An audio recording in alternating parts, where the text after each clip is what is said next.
नमस्कार मित्रों। आज हम बात करेंगे रोहिणी नक्षत्र की। रोहिणी नक्षत्र वृषभ राशि में आते हैं और नक्षत्र के स्वामी चंद्रमा हैं।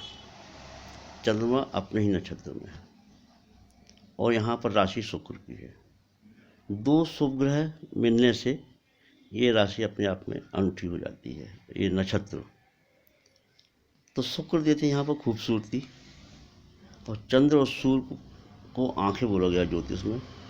तो चंद्रमा यहाँ आंखें हैं, तो ये आंखें बहुत सुंदर चमकीली होती हैं और इसके आँख के अंदर जो सफ़ेद भाग है वो अधिक होता है, काला भाग थोड़ा कम होता है। तो इसलिए अदाएँ होती हैं आँखों में, चाहे वो स्त्री हो चाहे पुरुष हो। तो ज़रा सा भी नज़र इधर उधर करती हैं तो लोगों को मन हिल जाता है, बहुत पसंद आती हैं। तो आंखें चुंबकीय होती हैं।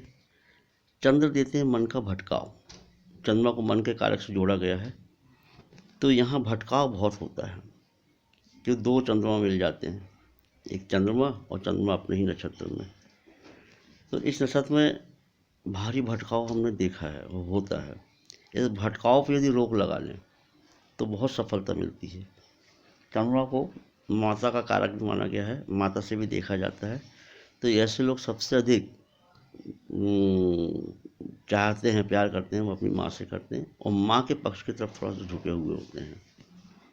चंद्र शुक्र दिखावा पसंद करते हैं, बन ठन के अप टू डेट रहना। जिस प्रकार हम अच्छा सुंदर देखना चाहते हैं, तो ऐसे लोग का मानना है कि फिर हमको भी अच्छा सुंदर स्मार्ट बन के रहना चाहिए।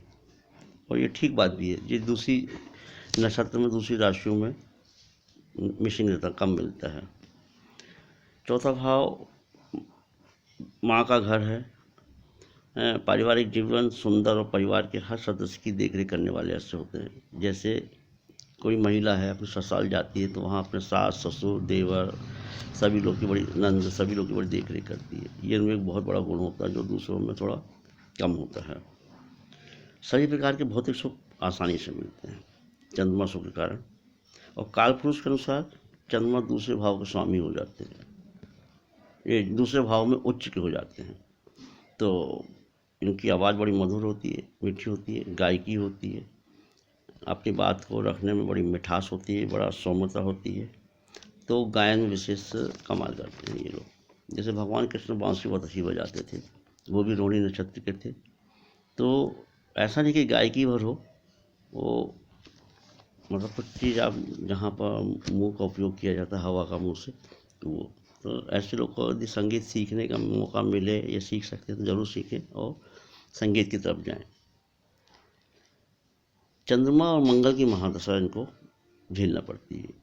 अधिकतम 70 वर्ष की होती है और यही उम्र होती है एजुकेशन की। तो चंद्रमा शुक्र अपने लग्न के अनुसार 100 वर्षों फल देते हैं और ये बाल्यावस्था होती है। बाल्यपन होने के कारण ठीक ठाक गुजर जाती है। माता पिता का संरक्षण होता है, बहुत ज़्यादा हाथ पैर नहीं चलाना पड़ते हैं। लेकिन जैसे ही वो 17-18 वर्ष का होता है, कॉलेज में प्रवेश करता है थोड़ा हायर एजुकेशन के लिए, तो वहाँ से राहु की महादशा आ जाती है। और ये राहु हमने देखा है पक्षपाती होता है। ये मध्यम वर्गीय और गरीब परिवार को बहुत परेशान करता है। करता तो धनवान अमीर परिवार को भी है, लेकिन उनकी कमियां ढक जाती हैं पैसे से, धन बल से, और रौबदार होने के कारण वो कमियां ढक जाती हैं और उसका बखान नहीं होता है। पर राहु परेशान करता है। हमने आप भी देख सकते हैं, आपके जितने जान पहचान के हैं, रिश्तेदार हैं, भाई बहन हैं, परिवार के लोग हैं, उसमें आप देख लें राहु की महादशा लगभग सबको तंग करती, परेशान करती है। और यदि अच्छी करती तो जो अंतर दशाएँ आती हैं बीच में, उनसे अच्छा एंगल होता तो वो दशा थोड़ा बहुत सुफल देती है, अन्यथा पूरा जीवन उलझा देती है। ये राहु की महादशा झेलते झेलते व्यक्ति हो जाता है 37-38 साल का, 40 साल का।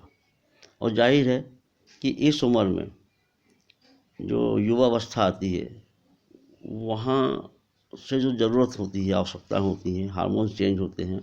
युवावस्था आने के कारण उनको वो सब चीज़ नहीं उपलब्ध हो पाती आसानी से, जिसकी युवावस्था में ज़रूरत होती है, जिसको कामवेग कहा जाता है।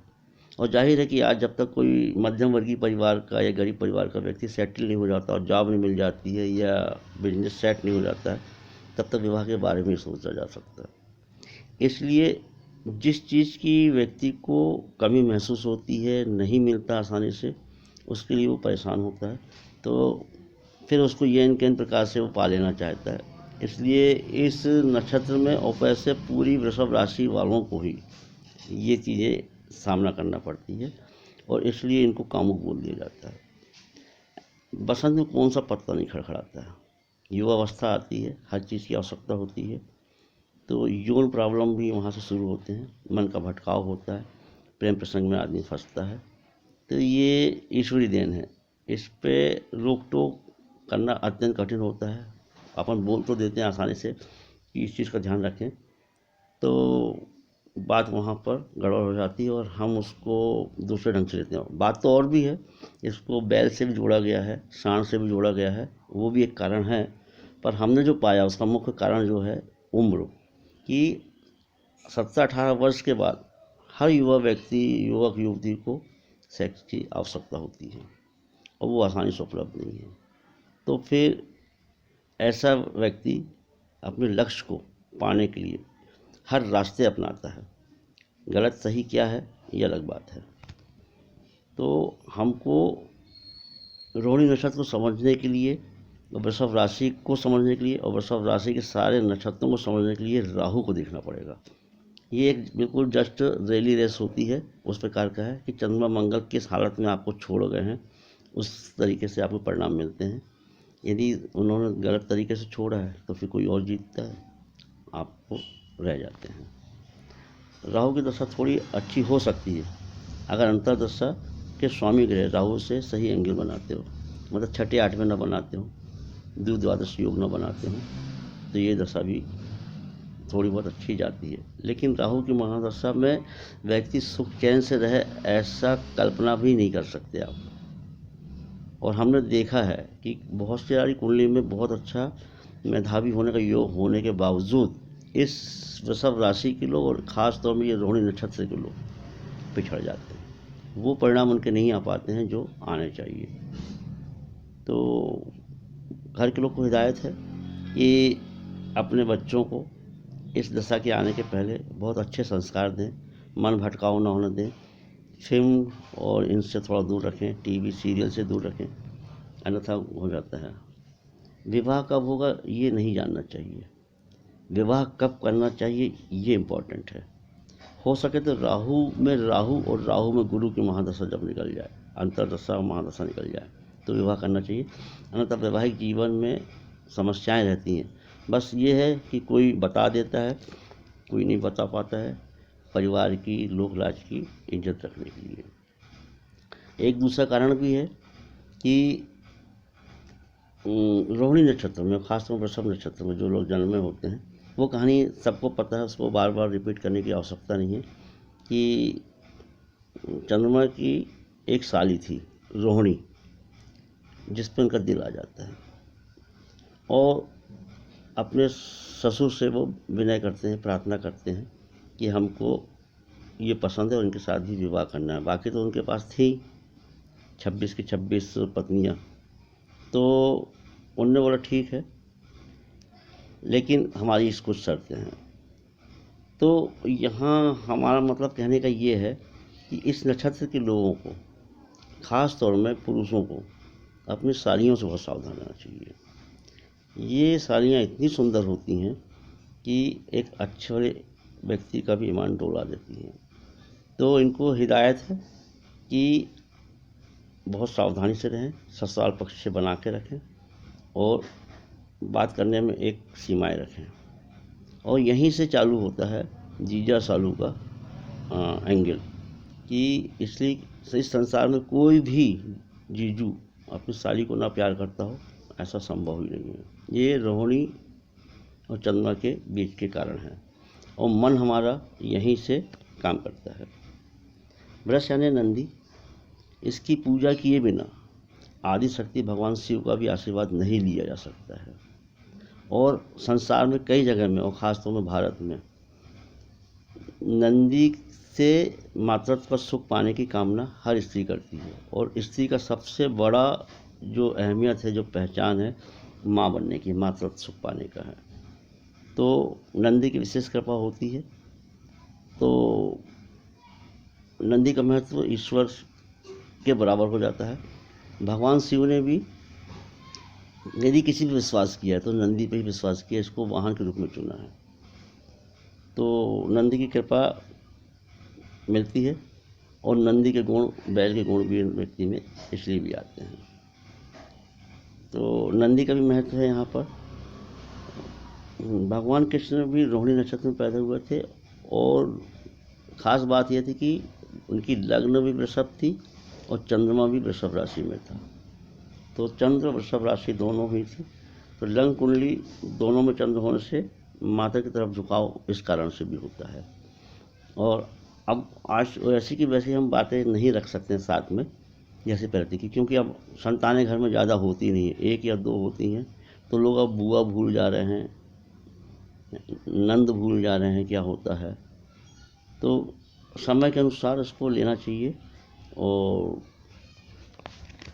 अब शास्त्र में जो बातें बताई हैं वैसे की वैसे उसको नहीं ले सकते हैं। एक खास और है, क्योंकि रोहिणी चंद्रमा नक्षत्र में और वृषभ से केंद्र स्थान में सूर्य, मंगल और शनि होते हैं। ये तीनों ही क्रूर ग्रह माने गए हैं।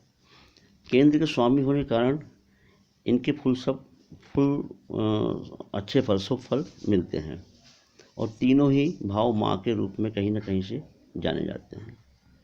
चौथा भाव है खुद की माँ, 7वां भाव है माँ की माँ, आपकी नानी, 10वां भाव है स्पाउस की माँ यानी सासू। शुक्र चंद्र रस हैं।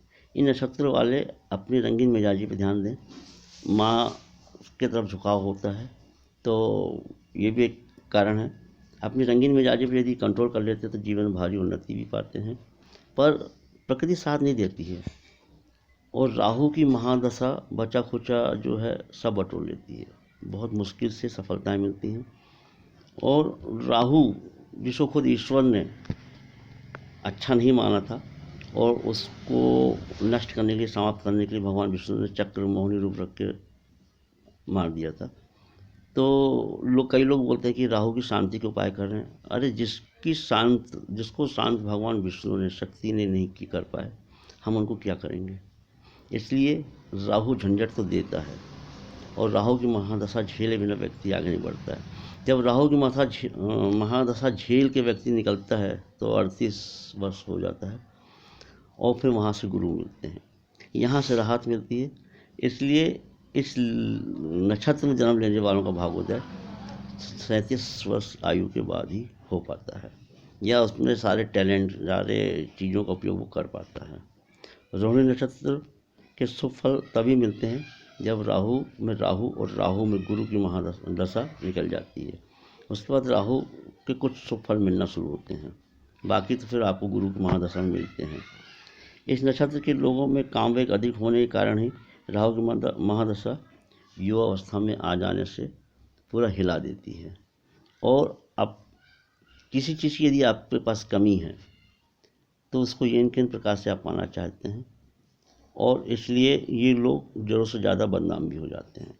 इनको अपनी बदनामी का तो ध्यान रखना ही चाहिए, लेकिन कुछ लोग इनके बारे में फिर झूठी कहानियाँ बना के भी सामने लाते हैं। कुछ तो होता है, कुछ नहीं होता है। तो इनके परिवार वालों को चाहिए कि जो रोहिणी नक्षत्र में जन्म लिए हैं उनका जो झुकाव धार्मिक तरफ ले जाएं, फिल्म से दूर रखें, और इनके जो शौक़ हैं उन पर ध्यान रखें, उन पर कड़ी नज़र रखें। आज इतना ही। इस नक्षत्र के और भी फल हैं, हम नेक्स्ट वीडियो में बताएंगे। नमस्कार।